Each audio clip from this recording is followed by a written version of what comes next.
Good morning my dear student. आज हम लोग बात करने वाले हैं लेक्चर नंबर 11 पे, ठीक है। और ये आपका एरर एंड एक्यूरेसी का सेकेंड चैप्टर है। यहाँ पे आज हम लोग कुछ क्वेश्चंस भी करेंगे। पहले थ्योरी को कवर कर लेते हैं, उसके बाद जो भी आपका पहला चैप्टर हुआ था, ठीक है, जो भी आपका पहला चैप्टर मैंने पढ़ाया था पूरा कंप्लीट किया था। कुछ मैंने मेंस के क्वेश्चन करा दिए थे 10 वाले नंबर लेक्चर में, ठीक। और आज हम जो इस टॉपिक को थोड़ा सा कंप्लीट करके और उसके बाद में आपको क्वेश्चन करवा देंगे, ठीक है। तो क्वेश्चन कर लेंगे तो हमें और आइडिया लग जाएगा कैसे तो चैप्टर को हमने पढ़ा और कैसे क्वेश्चन को लगाना है, वो सारी बातें हमको पता चल जाएंगी, ठीक है। तो उसके बारे में हम लोग यहाँ पे डील करने वाले हैं। तो सबसे पहले देखिए, ये जो टॉपिक हम लोग पढ़ रहे हैं एरर एंड एक्यूरेसी, ये टॉपिक बहुत ज़्यादा आपके सिलेबस में तो था ही नहीं, बहुत ज़्यादा मतलब, लेकिन उसकी जो एरर्स वगैरह क्या होता है, करेक्शन क्या होता है, किस प्रकार की एरर्स आती हैं, इसके बारे में पता होना बहुत ज़रूरी था। क्योंकि आगे आने वाले टाइम पे हम देखेंगे अगले चैप्टर्स में इनके जो कॉन्सेप्ट्स हैं वो यूज़ होते हैं, ठीक है। और ध्यान रखिएगा, ये वाला जो टॉपिक है वो गेट ईएस में आता है। आपके सिलेबस में ये छोटी छोटी बातें ही इंपॉर्टेंट हैं, ठीक है। और जो फार्मूले, रही बात फार्मूले, जो इसके कुछ एरर में फार्मूले निकल के आते हैं, वो आपके सिलेबस में ही नहीं है, ठीक है। वो ना आपको पढ़ने की ज़रूरत है, ना ही मैं पढ़ाऊँगा, ठीक है। क्योंकि मुझे पता है जो चीज़ है ही नहीं सिलेबस में, उसको पढ़ने का कोई फ़ायदा नहीं है। लेकिन जो पिछला लेक्चर था वो इम्पॉर्टेंट था, क्योंकि उसमें समझना ये ज़रूरी था कि कितने प्रकार की एरर्स आ सकती हैं, वो जानना बहुत ज़रूरी था, ठीक है। तो ताकि हमको एरर प्रिसीजन, ये कुछ ऐसे इंपॉर्टेंट टर्म होते हैं जो बहुत ही ज़्यादा इंपॉर्टेंट होते हैं और हर जगह यूज होते हैं। और एरर यहाँ पे नहीं, एरर आप पूरे चैप्टर में कहीं पे भी जाओगे, जैसे आप हम सॉइल में भी पढ़ते हैं, करेक्शन पढ़ते हैं, हाइड्रोमीटर करेक्शन पढ़ते थे, तो इन सब टॉपिक्स का यूज़ रहता है वहाँ पे, ठीक है। तो इसलिए इस टॉपिक को पढ़ना बहुत ज़रूरी है। ओके, चलो सबसे पहले स्टार्ट करते हैं। थ्योरी या प्रोबेबिलिटी में सिर्फ हमको यहाँ पे कुछ पॉइंट्स के बारे में जानकारी होनी चाहिए, बाकी इसके फार्मूले जानने की ज़रूरत नहीं है। फार्मूले बड़े ही कॉम्प्लेक्स रहते हैं, ज़्यादातर वो प्रॉब्लम मेंस में ही पूछी जाती है, ठीक है, और अपने एग्ज़ाम में नहीं, गेट आईएएस। तो थ्योरी ऑफ प्रोबेबिलिटी जो है, this is the analysis of observation. ये एनालिसिस करना पड़ता है, बहुत सारे आपको जो भी इवेंट्स होंगी, बहुत सारे डेटा लेना पड़ेगा, उससे जा कर के आप इसमें एनालिसिस करते हो। The analysis of the observation so that accidental error follow the law of probability. ये लॉ ऑफ फिजिक्स कोई रूल फॉलो नहीं करता है, ये फॉलो करता है प्रोबेबिलिटी के लॉ को। अब ये प्रोबेबिलिटी क्या होता है, आपने अच्छे से पढ़ रखा होगा। प्रोबेबिलिटी में जैसे हम लोग किसी कॉइन को हेड और टेल के फॉर्म में देखते थे, या जो प्लेइंग कार्ड्स होते हैं, ठीक है, उसके माध्यम से चीज़ों को देखते थे कि एक आने की प्रायिकता क्या होगी, हेड आने की प्रायिकता क्या होगी। वैसे इवेंट्स में भी होता है कि एरर आने की प्रायिकता क्या होगी, ठीक है। तो बहुत सारे सैंपल होंगे, उसमें से कितने में एरर आ सकती है, कितने में नहीं आ सकती है, ये मेथड होता है प्रोबेबिलिटी का, clear. Most important feature of the accidental error are small errors tend to be more frequent. जो छोटी सी एरर्स होंगी वो ज़्यादा चांसेस होंगे, मोर फ्रिक्वेंट आएंगी, और जो बड़ी एरर्स होंगी उनके चांसेस थोड़ा कम होंगे, ठीक है। ओके, तो इस चीज़ को ध्यान रखिएगा, जो बड़ी एरर्स हैं वो कम आएंगे, लेकिन जो छोटी छोटी एरर्स होती हैं उनके आने के चांसेस बहुत ज़्यादा हो जाते हैं, क्लियर। तो छोटी एरर्स आने की प्रोबेबिलिटी ज़्यादा होगी, जिसको हम लोग ग्राफ पे बनाएंगे अभी, ठीक है। आगे बढ़ते हैं। ओके, ये वाले पॉइंट बाद में समझना है, पहले इस टॉपिक को समझ लेते हैं, उसके जस्ट ये वाले बाद टॉपिक है the properties of random error. क्या प्रॉपर्टी हो सकती है रैंडम एरर की है, the equal chances of getting positive और निगेटिव। तो इसमें एरर देखिए, जो रैंडम एरर्स होती है उसके कुछ समय के लिए आप पॉजिटिव एरर भी आ सकती है और कुछ समय के लिए निगेटिव भी आ सकती है, क्योंकि नाम में लिखा है ये रैंडम एरर है, तो रैंडम कुछ भी हो सकता है, ठीक है। लार्ज एरर रेयरली अगर, यहाँ पे लार्ज एरर आपकी बहुत ही मतलब रेयर चांस होते हैं कि बहुत ब्लंडर मिस्टेक हो। Small errors are more frequent, इसी की बातें कर रहे हैं, इसी को रिपीट कर दिया, ये जो टॉपिक है इसी को रिपीट किया है। तो small errors are more frequent, मतलब जो स्मॉल एरर्स हैं उनके आने के चांसेस बहुत ज़्यादा होते हैं। Where random errors plotted against their probability of occurrence we if get normal probability distribution curve. तो अगर हम लोग इसको प्लॉट करते हैं, फ्रीक्वेंसी वर्सेस जो एरर्स होती हैं उनके बीच में ग्राफ प्लॉट करते हैं, तो यहाँ पे ध्यान रखिएगा ये नॉर्मल डिस्ट्रीब्यूशन कर्व फॉलो करता है। तो वही बात लिखी गई कि नॉर्मल प्रोबेबिलिटी डिस्ट्रीब्यूशन कर्व ये फॉलो करता है। अब ये नॉर्मल डिस्ट्रीब्यूशन क्या होता है, जैसे आरसीसी में मीन स्ट्रेंथ निकालते समय नॉर्मल डिस्ट्रीब्यूशन कर्व होता है, उसी को बोला जाता है नॉर्मल डिस्ट्रीब्यूशन कर्व, ठीक है।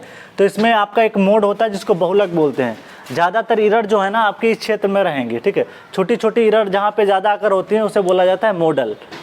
फिर ला ऑफ हम बात कर रहे हैं यहाँ पे, when the random errors plotted against their probability, error versus probability के बीच में हम यहाँ पे देखते हैं, ग्राफ को प्लॉट करते हैं तो occurrence we get normal probability distribution curve, हमको नॉर्मल डिस्ट्रीब्यूशन कर्व मिल जाता है।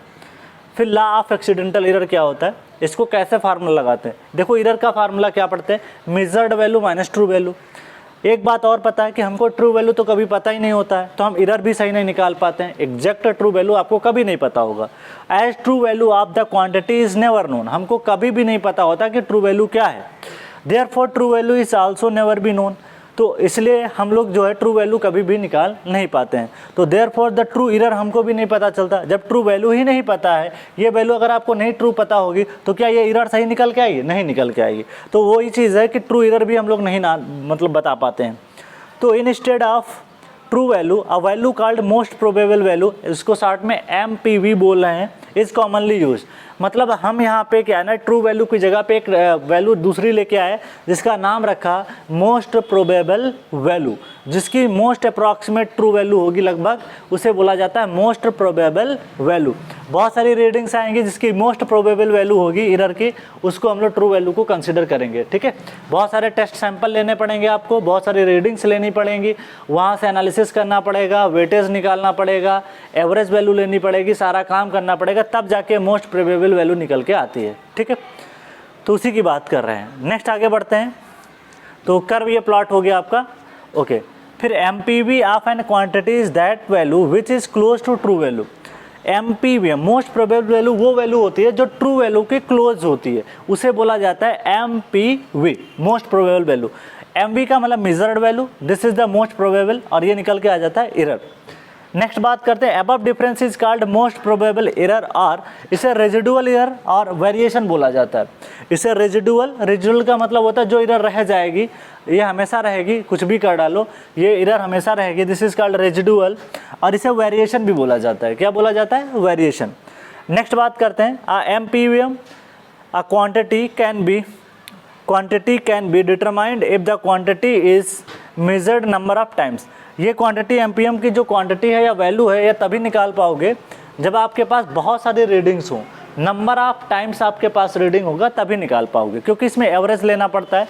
जैसे आप लोगों ने कभी भी सुना होगा वेटेज एवरेज हमको लेना पड़ता है। सपोज दैट आपको कोई X बार कोई सैंपल लेना है वेटेज, तो इसमें इरर का वेटेज कितना है, उस कितनी इरर आई वो सब लिखना पड़ता है। X1 + W2 X2 + WN ... XN divide by total weight W1 + W2 + WN। तो ये वेटेज निकालना पड़ता है, दिस इज कॉल्ड X बार। और इरर आपकी X, suppose that this is the X है, दिस इज इरर, ठीक है। तो इस चीज़ को ध्यान रखिएगा। तो वेटेज लेना पड़ता है, हालांकि वो आपके सिलेबस में ही नहीं है, तो पढ़ने की कोई ज़रूरत नहीं, अपना टाइम नहीं किल करना है, एकदम इंपॉर्टेंट टाइम है, जो पढ़ना है वो इंपॉर्टेंट। इसीलिए मैंने इसको टाइप को ज़्यादा टाइम ही नहीं दिया, इरर, और इसको 1.5 घंटे को मतलब आपका ये टॉपिक जो है पूरा 1.5 घंटे में कंप्लीट हो जाएगा, ठीक है। तो ज़्यादा पढ़ना ही नहीं है, टाइम वेस्ट करने की ज़रूरत नहीं, जिस पे देना है वो टाइम को अच्छे से देना। अगला चैप्टर जो तीसरा आ रहा है ना, उस पर अच्छे से टाइम देंगे, ठीक है। If the observation are made with the equal weight then most जो भी MPM वैल्यू है इज़ अ अर्थमेटिक मीन ले लो। तो अगर मान लिया आपके पास इक्वल वेटेज होता, और इक्वल वेटेज का मतलब है W1 बराबर W2 W3 सब कुछ बराबर होता, तो सिंपल कुछ मत करते, जो भी इरर हैं X1 X2 उसका एवरेज ले लेते। मान ले 5 हैं तो X1 प्लस से लगा के X5 तक जाएंगे, डिवाइड बाई 5 कर देंगे। अगर मान ले वैल्यू डिफरेंट है कि हर इरर का वेटेज अलग है, हर इरर की वैल्यू अलग है, तो वहाँ पे क्या है कि आपको मान ले सैंपल टेस्ट किया, 5 इरर ऐसी आ रही थी जिसका आपका जो वेटेज था ये था और उसकी इरर ये थी, तो आपको W1 × X1 करना पड़ेगा, W2 X2 करना पड़ेगा, उससे निकालते हैं। वो आपके सिलेबस में नहीं है, कोई ज़रूरत नहीं है। तो इस तरीके से इरर और जो एक्यूरेसी चैप्टर था वो मैंने यहाँ पे कंप्लीट कर दिया। अब हम लोग जो है ना पिछले चैप्टर के जो क्वेश्चंस हैं, आप पहले इसको अच्छे से नोट डाउन कर लेंगे, ठीक है। और पहले हम लोग जो है इसके क्वेश्चन कर लेते हैं। जो पिछला टॉपिक था बहुत सारे क्वेश्चंस हैं, उन क्वेश्चन को सॉल्व करने के बाद में हम लोग जो नेक्स्ट टॉपिक पढ़ेंगे चैप्टर 3, जो भी आपका चेन सर्वे है उसके बारे में हम लोग पढ़ेंगे। तो आप इसको पहले नोट डाउन कर लें।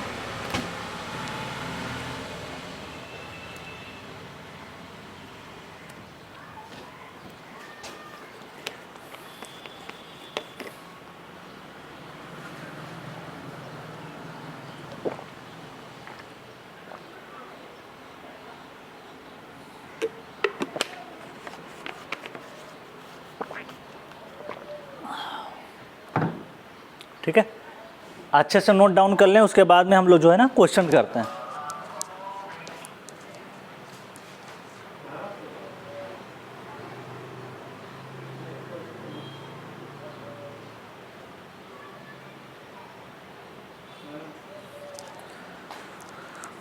ओके, तो आपको कम से कम ये तो पता चला कि एरर क्या होता है, सारी चीज़ें, ट्रू करेक्शन क्या होता है, ट्रू वैल्यू क्या होती है, मेजर्ड वैल्यू क्या होती है, मोस्ट प्रोबेबल वैल्यू कौन सी होती है, लॉ प्रोबेबिलिटी फॉलो करता है, ये सारी बातें पता होनी चाहिए कम से कम। कल को यही क्वेश्चन दे देगा कि कौन सा लॉ फॉलो करता है, तो आपको पता होना चाहिए कम से कम, ठीक है।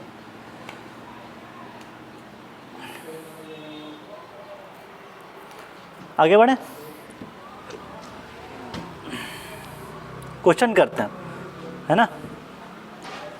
इसको हटाते हैं और जो भी अपना टॉपिक था पहला उसके क्वेश्चन करते हैं।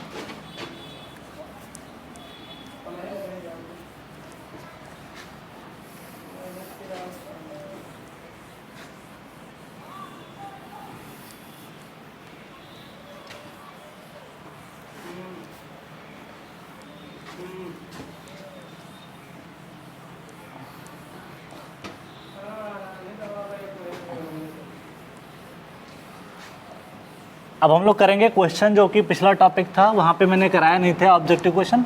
अब हम लोग करेंगे क्वेश्चन, ठीक है। क्वेश्चन करना ज़रूरी है, बहुत सारे क्वेश्चन में आपको कन्फ्यूजन भी रहता है, तो ऐसे क्वेश्चन को टैकल करना ज़रूरी है।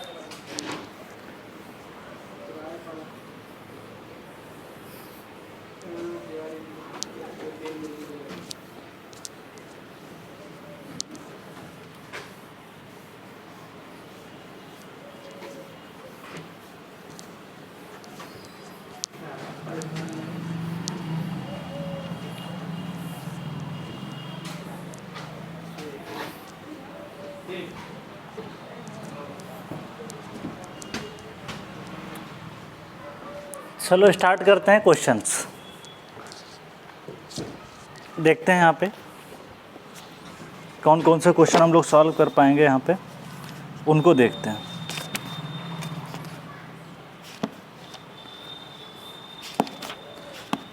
चलो, पहला क्वेश्चन क्या कह रहा है, that is first question is, कह रहा है कि कर्वेचर ऑफ द अर्थ। अच्छा क्वेश्चन है, 2007 में पूछा गया है।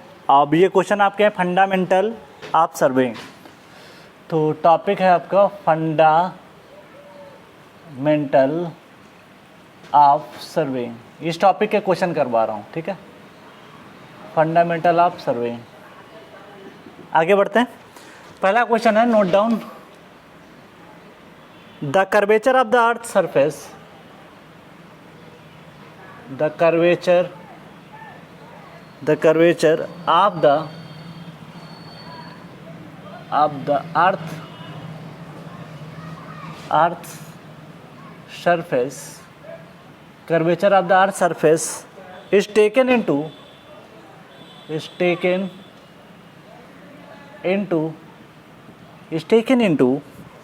account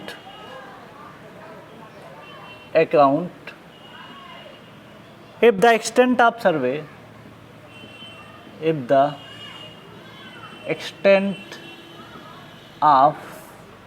survey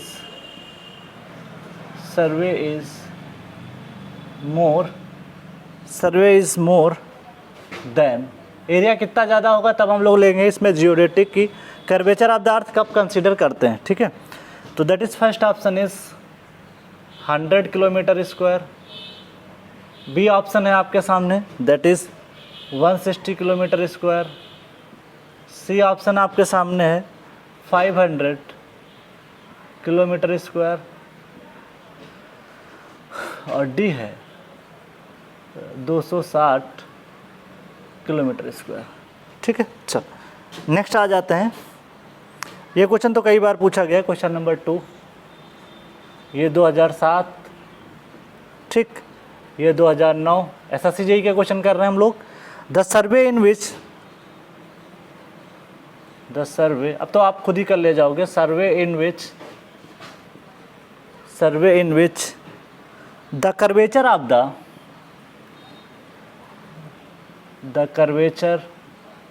of the the curvature of the earth is taken into account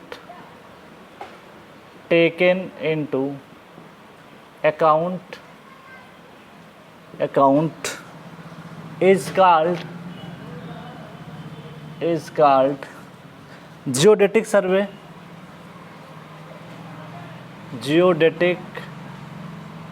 survey. B option कह रहा है प्लेन सर्वे, ठीक है। सी कह रहा है hydrographic survey,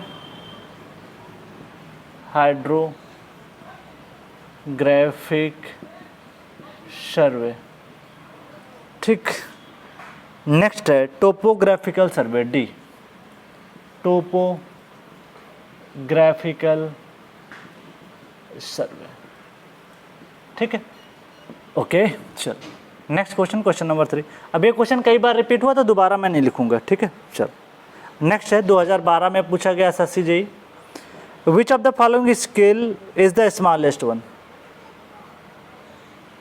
which of the following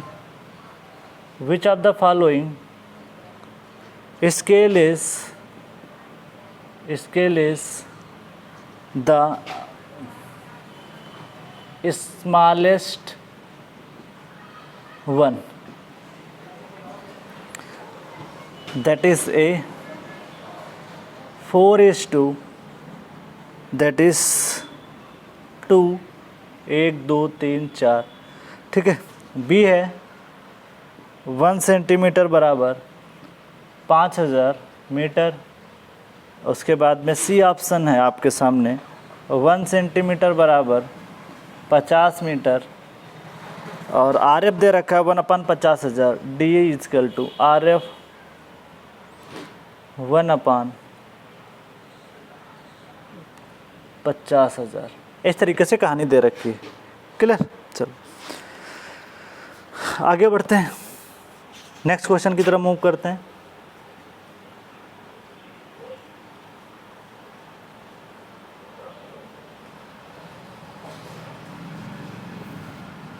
आगे बढ़ते हैं, that is 4th number question. 4th number question कह रहा है when the curvature of the earth is taken into account. अब ये क्वेश्चन दोबारा रिपीट हो गया तो कोई मतलब नहीं है, ठीक है। फिर से रिपीट हुआ 2009 में तो कोई लगवाने का मतलब नहीं है, ठीक है। तो इस चीज़ का ध्यान रखिएगा, रिपीट नहीं करना, कोई फ़ायदा नहीं क्वेश्चन लिखने का, टाइम वेस्टिंग है, ठीक है। The main principle of field सर्वे, ये भी क्वेश्चन कई बार रिपीट हुआ तो मैं यहाँ पे लिख देता हूँ द मेन। ये क्वेश्चन आपका जो है ना 2013 में पूछा गया SSC JEE। The main principal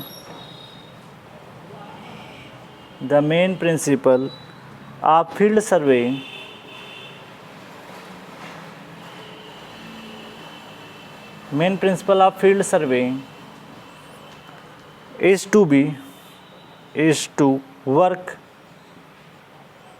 is to work from first option is given that higher level to lower level, ये ऑप्शन है higher level to lower level, ठीक है। बी ऑप्शन है lower level to higher level, lower level to higher level, ठीक है। ये भी option बना के दिया है। नेक्स्ट है पार्ट टू होल,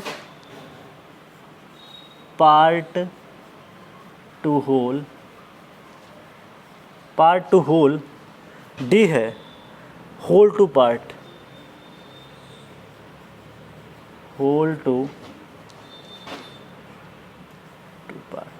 अब सारी चीज़ें क्लास में डिस्कस हुई हैं, अब क्वेश्चन तो आप खुद ही कर ले चाहोगे। That is question number 4।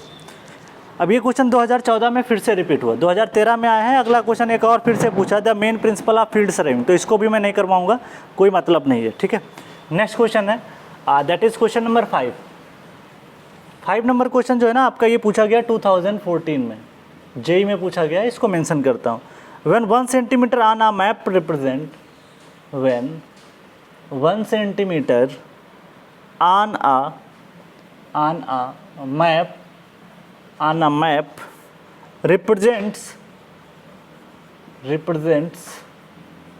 represents 10 meter on the ground,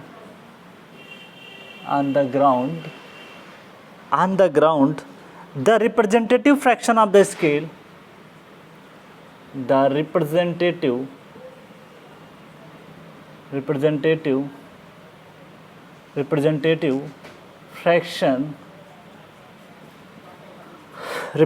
fraction of the scale is, ठीक है। चल, पहला है ए ऑप्शन दे रखा है, दैट इज ए ऑप्शन है 1/10,000। बी ऑप्शन है 1/10। सी ऑप्शन है 1/100। डी ऑप्शन है 1/10,000, ठीक है। चल, ये भी क्वेश्चन हो गया हमारा। ओके, नेक्स्ट क्वेश्चन की तरफ मूव करते हैं। फंडामेंटल प्रिंसिपल ऑफ सर्विंग, फिर से एक क्वेश्चन आ गया, तो इसको भी लगाने की ज़रूरत नहीं, रिपीट हुआ 2014 में ही। ओके, चल नेक्स्ट बात करते हैं, नेक्स्ट बात कर लेते हैं, दैट इज़ क्वेश्चन नंबर 10, मतलब 6 है, जो कि 2016 में पूछा गया है। Okay, the difference in length of arc, difference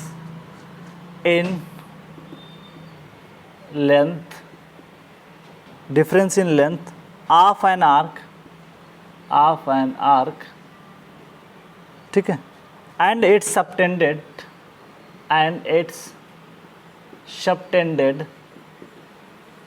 subtended chord on earth surface,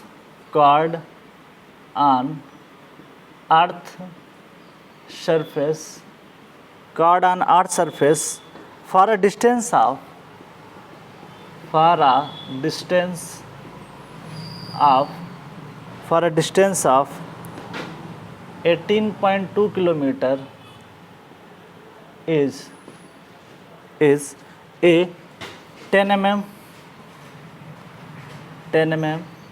B 15 mm, C 22 mm,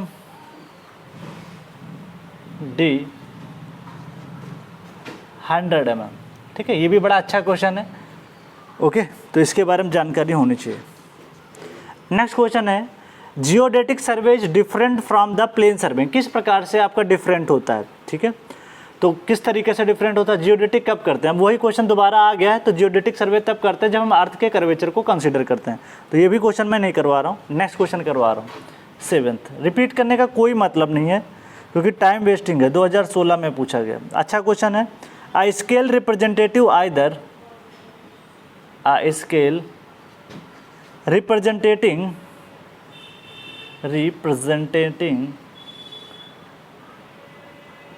the scale representing either 3 units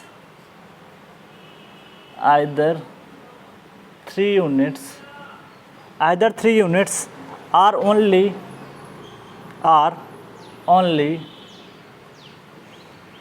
1 unit and its fraction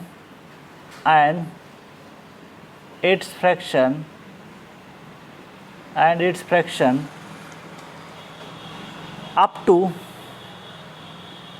second places. इसका मतलब पता है, एक्यूरेसी या आप मेजरमेंट कर सकते हो 2 डेसिमल प्लेसेस तक, ये कहना चाह रहा है। It's fraction up to second place of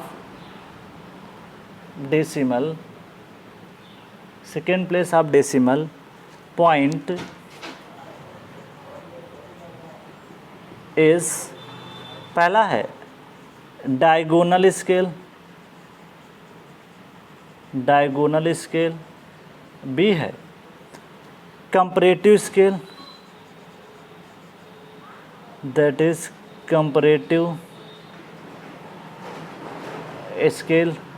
सी है वर्नियर स्केल, सी है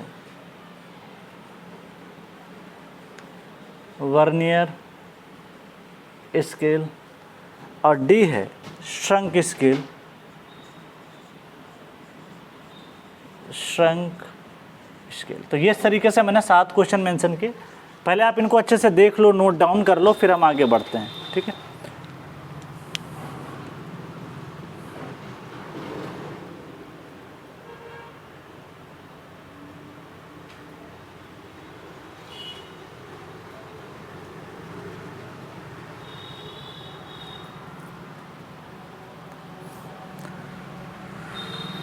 चलो आगे बढ़ते हैं।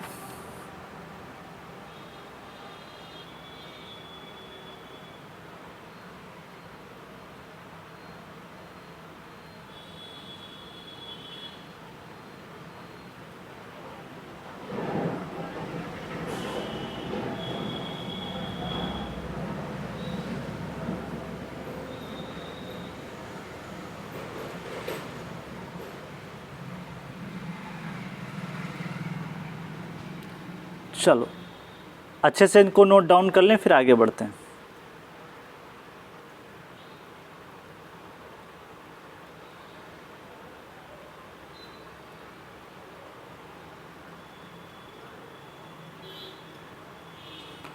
क्लियर? चल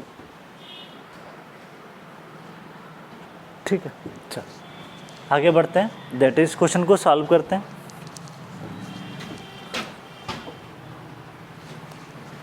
देखो यहाँ पे क्या हो रहा है, पहला क्वेश्चन पढ़ते हैं, ठीक है। That is the curvature of the earth surface is taken into account if the extent of survey is more than. देखो ये क्वेश्चन ऐसा उसने मतलब SSCJE ने पूछा जिसका एग्जैक्ट आंसर आपको मैच नहीं कर रहा होगा, फिर भी इसमें आपको ध्यान देना ये है कि मैंने 2 वैल्यूज लिखवाई थी। एक तो 195 बताया था या 200 के आसपास बताया था। 195.5 किलोमीटर से ज़्यादा एरिया आपका अर्थ का कर्वेचर कंसीडर करना पड़ेगा, और जब आपका एरिया आपका 195.5 से कम होगा तो आपका किलोमीटर स्क्वायर से कम होगा, तब आपको अर्थ के कर्वेचर को नहीं कंसीडर करना है, मतलब प्लेन सर्वे करना है। अब देखो यहाँ पे क्या ऐसा कोई ऑप्शन है या नहीं है? नहीं है।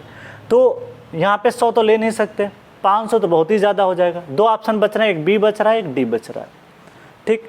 कई बुकों ने तो इसको 160 मान के सॉल्व किया है, बट आपको यहाँ पे ध्यान रखना है कि ज़्यादा एरिया को कंसीडर करेंगे तो this is the correct answer is the D. SSCJE IAS master में इसका आंसर 160 दिया हुआ है, उसको कंसीडर नहीं करना है, ठीक है। या तो अगर इसमें ऑप्शन में 195.5 किलोमीटर स्क्वायर होता तो हम उसको जरूर टिक करते, या 200 होता तब भी टिक कर देते। अब वो है नहीं ऑप्शन में, तो आपको एग्जैक्ट आंसर लगाना पड़ेगा 260 किलोमीटर स्क्वायर। कई सारी बुकें अलग अलग लिखती रहती हैं, ठीक है। फॉरेन अलग, जो फॉरेन अथर हैं आपके वो अलग लिखते हैं, इंडिया में भी कई लोग कुछ अलग अलग लिखते हैं। सही अगर देखा जाए तो अगर आपको आंसर टिक करना है तो वो 195.5 ही लगाना है, ठीक है। अब ऑप्शन नहीं है तो 260 लगा दो। क्लियर है? चल, तो ऑप्शन के अकॉर्डिंग भी आपको काम करना पड़ेगा। नेक्स्ट है क्वेश्चन नंबर 2 है। SSCJE 2009 में पूछा गया, the survey in which the curvature of the earth is taken into account. तो क्या प्लेन सर्वे कहोगे? नहीं। टोपोग्राफी सर्वे तो वो होता है जिसमें नेचुरल फीचर की बात करते हैं, वो तो टोपोग्राफिक होता है। हाइड्रोग्राफिक सर्वे वो सर्वे होता है जहाँ पे वाटर बॉडी के नियर होते हैं।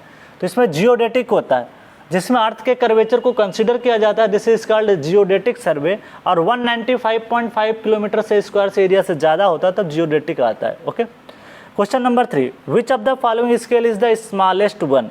सबसे छोटी से छोटी स्केल यहाँ पे कौन सी है, ठीक है। तो एक काम करते हैं, स्केल को देखो, स्केल का मतलब ये होता है जैसे आप मैप देखते हो, ठीक है, ज्योग्राफी का मैप होगा आपके पास, 1/50,000, 5 लाख ऐसे यूनिट दी होती है। तो जितना डिनोमिनेटर में आपका जो टर्म है ना, डिनोमिनेटर में मतलब हर में जितना ज़्यादा बढ़ता चला जाएगा स्केल, उतना ही क्या होता चला जाएगा, छोटा होता चला जाएगा। इसका मतलब क्या हुआ कि आप बहुत बड़ी ग्राउंड पे चीज़ को, बहुत बड़ी ग्राउंड के चीज़ को आप छोटे डायमेंशन में मेंशन करना चाहते हो। इसका मतलब स्केल आपका क्या है, छोटा है। जैसे आपसे कहा जाए 1 मीटर को 1 सेंटीमीटर मानने हो और 100 मीटर को 1 सेंटीमीटर मानने हो, तो आप ये देखना कि किसकी बड़ी वैल्यू को अगर बहुत छोटा मानने होगे, बड़ी वैल्यू को बहुत छोटा मानते हैं वो स्मॉलर स्केल होता है। तो इस चीज़ का थोड़ा सा ध्यान रखिएगा, कंफ्यूज नहीं होइएगा। अब देखो यहाँ पे कुछ यूनिट जो दी गई हैं वो कुछ यूनिट देखो इसमें एक काम करते हैं, ये सेंटीमीटर में है, ये सेंटीमीटर में, ये आरएफ में फार्म में है, तो इसको आरएफ को एक काम करते हैं, कन्वर्ट कर लेते हैं किस में, सेंटीमीटर अपने कन्वर्ट कर लेते हैं। तो ए ऑप्शन को हम लिख सकते हैं, देखो पहला ऑप्शन क्या है, दैट इज 4 बटे दैट इज 2 इंटू कितने जीरो है 5, 1 2 3 4 5, 4 से कैंसिल आउट हो जाएगा, दिस इज़ 50, ठीक है। तो ये 50 हो जाएगा 1/5, 1 2 3 4, इतना ही आएगा, ठीक है, क्लियर। तो आगे बढ़ते हैं। अब इसको देखो, ये रिप्रेजेंटेटिव फ्रैक्शन है, इसको कन्वर्ट करते हैं किसमें हम लोग कन्वर्ट करते हैं सेंटीमीटर में। तो इसके 2 जीरो हटाओ और ऊपर सेंटीमीटर में बना दो। ये देखो दोनों यूनिट सेम है, यहाँ पे भी सेंटीमीटर, यहाँ पे भी सेंटीमीटर, या जो रिप्रेजेंटेटिव फ्रैक्शन होता है ना उसकी कोई यूनिट नहीं होती है, ठीक है, एक तरह से आरएफ होता है। तो यहाँ पे सेंटीमीटर, तो यहाँ पे भी सेंटीमीटर। अब देखो एक चीज़ ये है ना कि अगर इसे 2 जीरो को मैं सब हटा दूँ, ठीक है, 2 जीरो हटा दूंगा तो ये मीटर में कन्वर्ट हो जाएगा, तो ये आ गया 1/500 मीटर। ऐसे ही इसको भी आपने कन्वर्ट कर लिया, सिमिलरली इसको भी कन्वर्ट कर सकते हो। ये भी आपका क्या है, दैट इज़ 1/50,000 है, तो ये भी जो वैल्यू निकल के आ रही है ये भी आपकी सिमिलर हो जाएगी 1/50,000 के आसपास, ठीक है। तो इसको भी एक कन्वर्ट कर लेते हैं, तो ये भी 1 आपका जो हो जाएगा 1 सेंटीमीटर आप ऊपर हो जाएगा, नीचे 500 मीटर हो जाएगा, ओके। तो आप बताओ, एक में 1 सेंटीमीटर को आपने 50 मतलब 50 मीटर ग्राउंड के डिस्टेंस को आपने 1 सेंटीमीटर मान लिया। यहाँ पे आपने क्या किया, जो 5000 मीटर की डिस्टेंस थी ग्राउंड पे उसको आपने मान लिया 1 सेंटीमीटर, ठीक। और यहाँ पे 500 मीटर को आपने 1 सेंटीमीटर माना, और इस वाले ऑप्शन में भी 500, दोनों ऑप्शन में जो है एक आपने 500 मीटर को 1 सेंटीमीटर माना। अब आप बता दो कि आपका कौन सा स्केल इसमें से है जो सबसे छोटा होगा। भाई आप ये देखो, सबसे ज़्यादा वाली डिस्टेंस को आपने क्या माना है, सबसे ज़्यादा वाली डिस्टेंस इसमें कौन सी है, 500 मीटर है। कौन सी है, 5000 मीटर है। तो आपने 5000 मीटर को ग्राउंड पे, जो 5000 मीटर मतलब 5 किलोमीटर डिस्टेंस को आपने क्या कर दिया 1 सेंटीमीटर में, मतलब आपका स्केल बहुत छोटा है।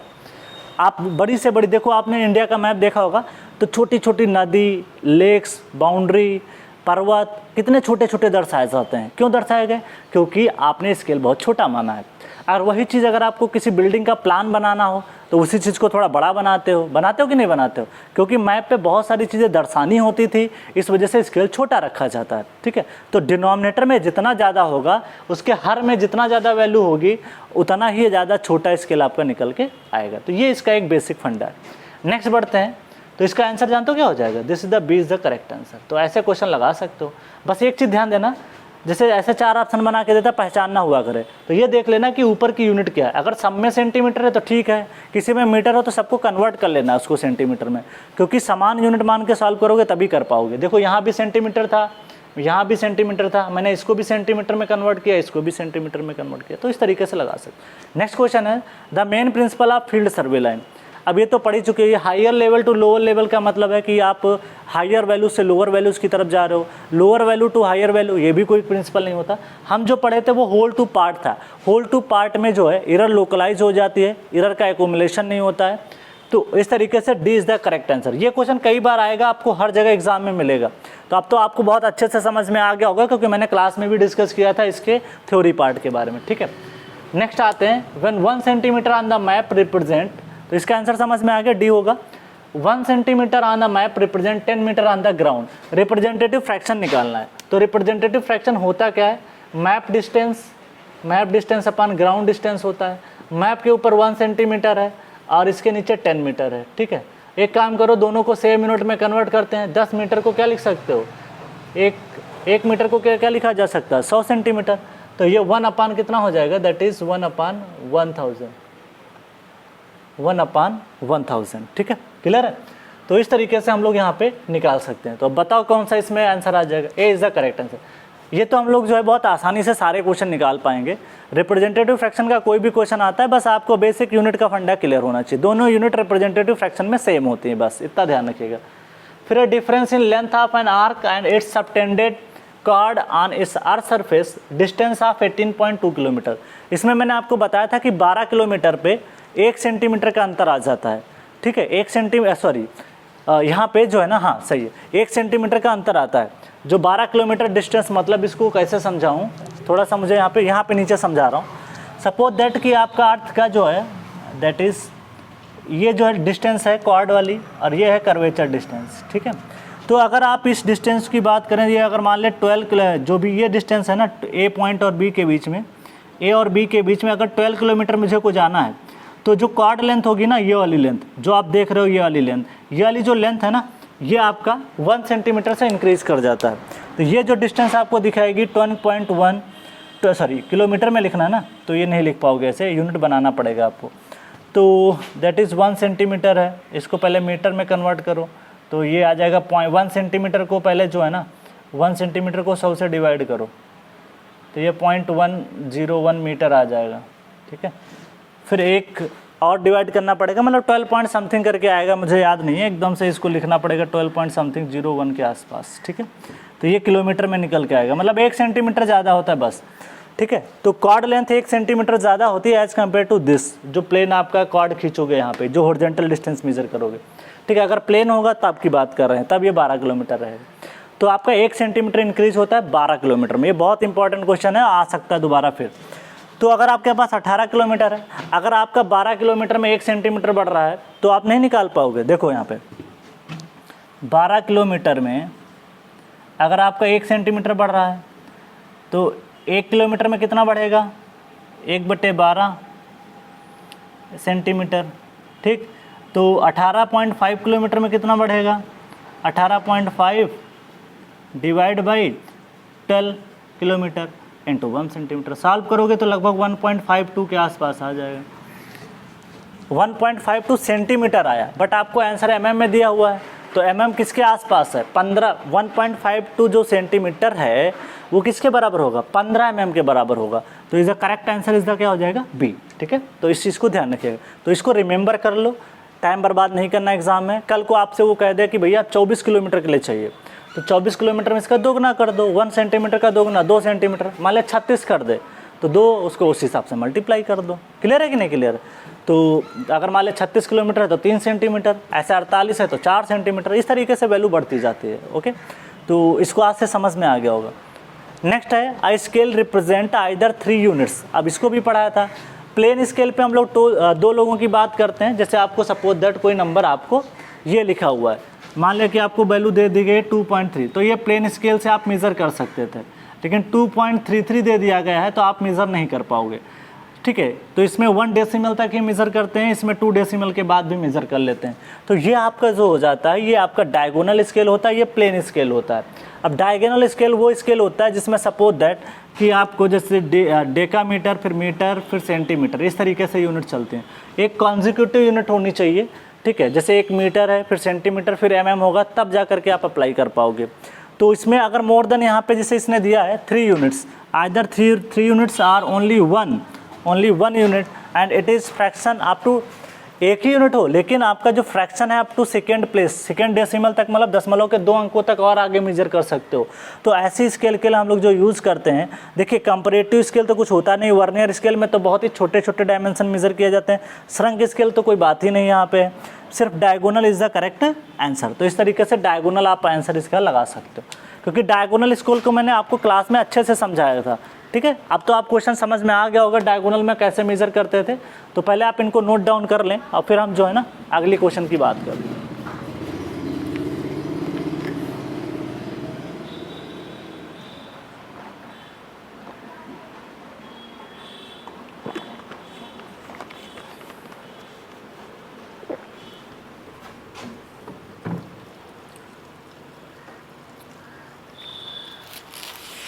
चलो नेक्स्ट क्वेश्चन की तरफ मूव करते हैं। 7 क्वेश्चन तो कर लिए, कुछ और क्वेश्चन कर लेते हैं, कुछ आइडिया तो लग ही जाएगा। अब जैसे कुछ क्वेश्चन में आपको कन्फ्यूजन रहता होगा, अब वो कन्फ्यूजन अब आपको नहीं रहेगा कि सर क्या आंसर लगाएं, कन्फ्यूजन दूर करना है आपको। ठीक है, इसीलिए मैं क्वेश्चन करवा रहा हूँ। ठीक है, बाकी आप खुद से ही कर ले जाओगे बहुत सारे क्वेश्चन, ऐसा नहीं है।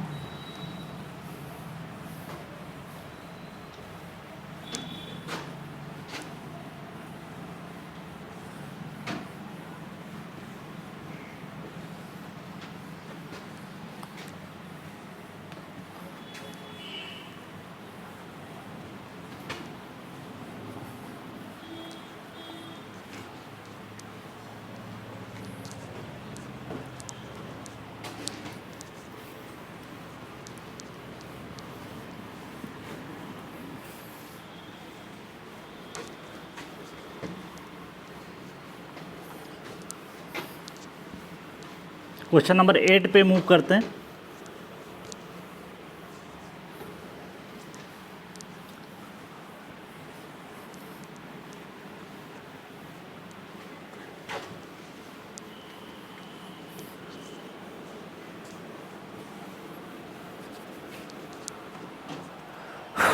चलो नेक्स्ट क्वेश्चन की तरफ मूव करते हैं, दैट इज,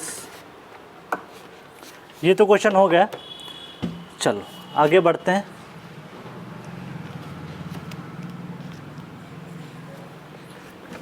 नेक्स्ट क्वेश्चन की तरफ मूव करते हैं, दैट इज हाइड्रोग्राफिक सर्वे। एक और क्वेश्चन है 2016 का, अच्छा question, question number 8 2016।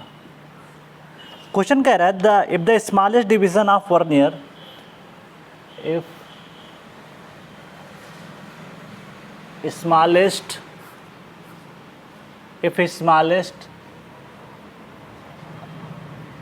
Division of a vernier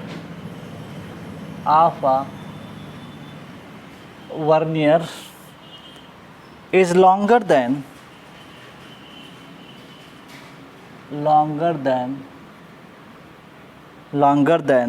ठीक है, longer than the smallest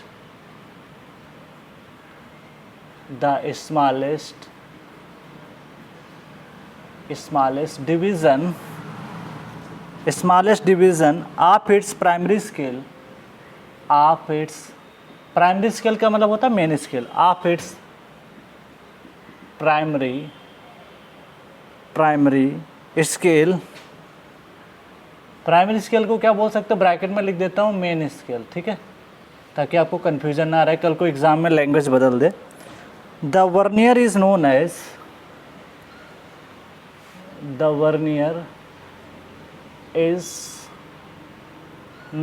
as, vernier को क्या कहते हैं उसके बारे में बात करते हैं। Direct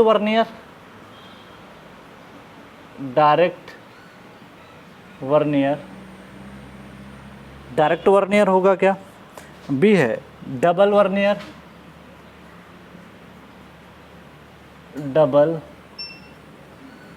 vernier. सी ऑप्शन है सिंपल वर्नियर। और डी है retrograde vernier.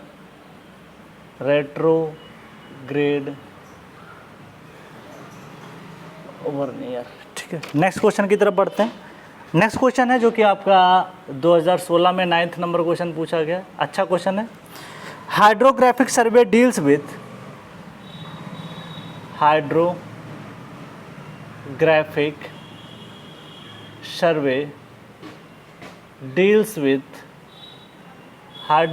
survey deals with the mapping of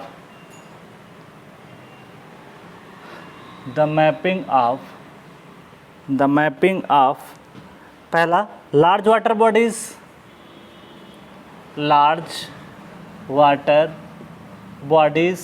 क्या वाटर बॉडीज के आसपास सर्वे करोगे क्या। Canal system. नेक्स्ट प्रॉब्लम है कलर मूवमेंट।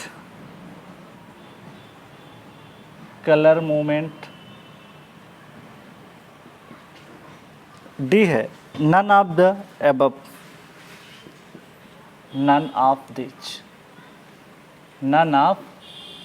दिच, ठीक है। फिर नेक्स्ट क्वेश्चन पूछा था type of serving in which the earth curvature is consider, फिर से वही क्वेश्चन आ गया जियोडेटिक सर्वे, ठीक है, कोई दिक्कत नहीं। The principle of the surveying is work from the whole to part, ये भी कर चुके हम लोग हैं। तो जो क्वेश्चन रिपीट हो गया उनका करने का कोई मतलब नहीं है, और जो नहीं हुए हैं उनको हम करा देते हैं, ठीक है। चलो एक और क्वेश्चन है, question number 10th 2017 SSC JEE। What is the difference between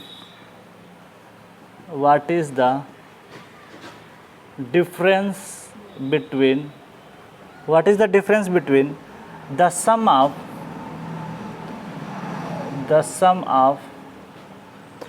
interior angles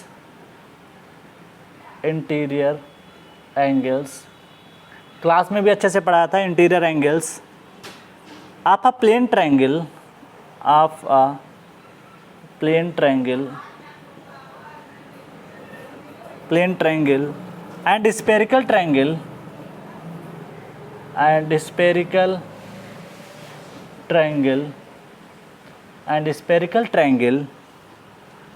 for area of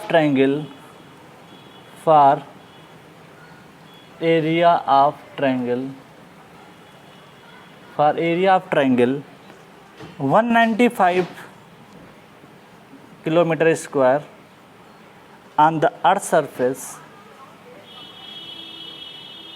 ठीक है, on the earth surface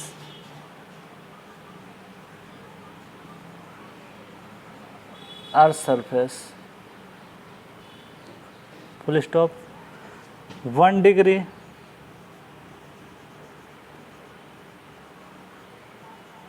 B है 1 मिनट, सी है 1 सेकेंड,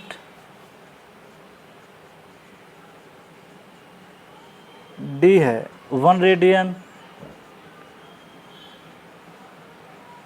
चल नेक्स्ट है विच of the following is the largest scale, उसके बारे में आपसे पूछा। तो क्वेश्चन पहले भी कर चुका हूँ, दोबारा पूछ लिया इसने, 2017 का ही प्रॉब्लम है, ठीक। विच one of the following,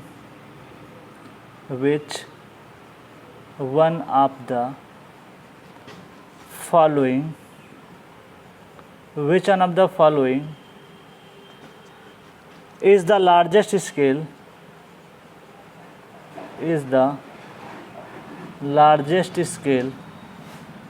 which of the following is the largest scale, ठीक है। फर्स्ट ऑप्शन है 1:2 दैट इज 500, बी है 1:2 दैट इज 1000, सी है 1:2500 दैट इज डी है 1/50 1:2।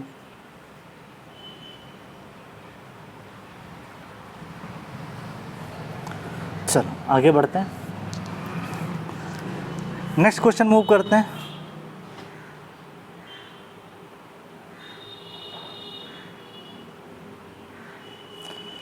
एक और क्वेश्चन पूछा है SSCJ में, which one of the upper limit of the survey area for use of plane survey.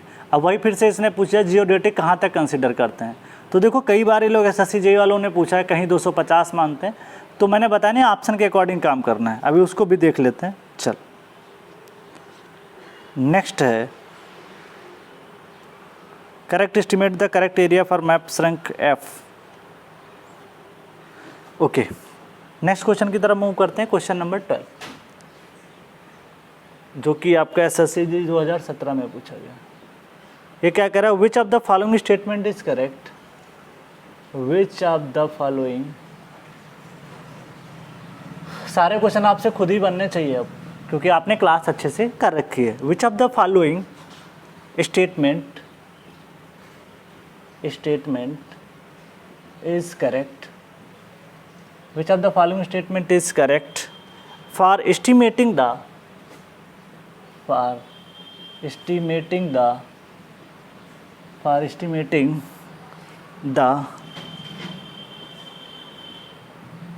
corrected area from a map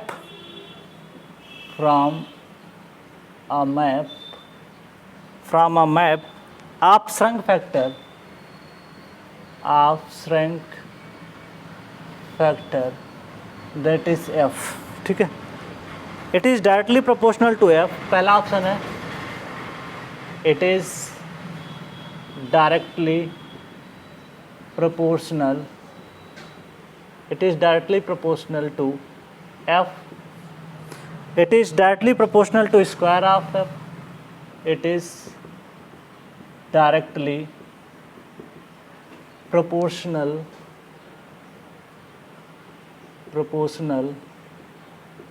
to square of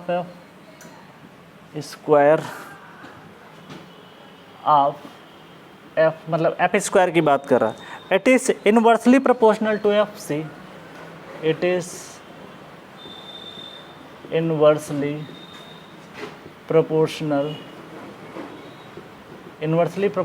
to F. D है, it is inversely proportional to square of F. It is inversely proportional to square of F. ठीक है, चल next बात कर लेते हैं। That is, देखो एक क्वेश्चन और दोबारा है, मैं फिर से आपको दिखा देता हूँ। कहोगे कि कंफ्यूजिंग है सर, कहीं पे कुछ मानते हैं कहीं पे कुछ मानते हैं, वो बात अब क्लियर हो जाएगी। Which one is the upper limit, which one is upper limit of a survey area,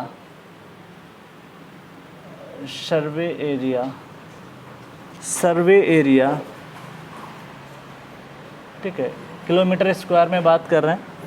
for use of plane survey, for use of a plane survey 2017 में पूछ रखा है। ऑप्शन ए है 250, ऑप्शन बी है that is 300, option C है 350 kilometre square, option D है that is 450 kilometre square. Next बोलते हैं, एक और क्वेश्चन है, विच one of the following the smallest scale.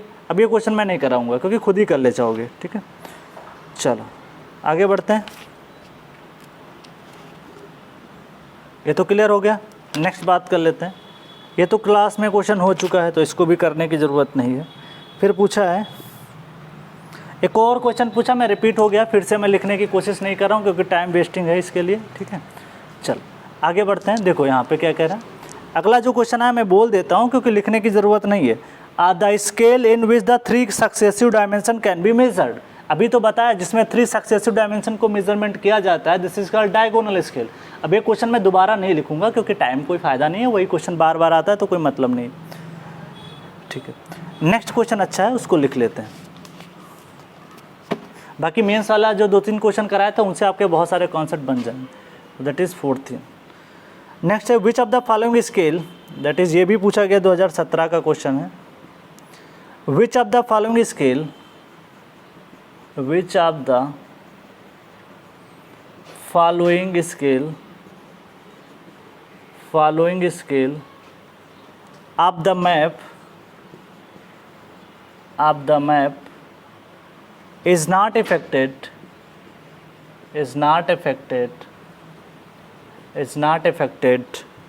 due to shrinking of map, due to shrinking of map. कौन सी ऐसी scale है जिससे आपके स्केल पे फ़र्क नहीं पड़ता है? पहला है इंजीनियर्स स्केल, बी ऑप्शन आपके सामने है ग्राफिकल स्केल,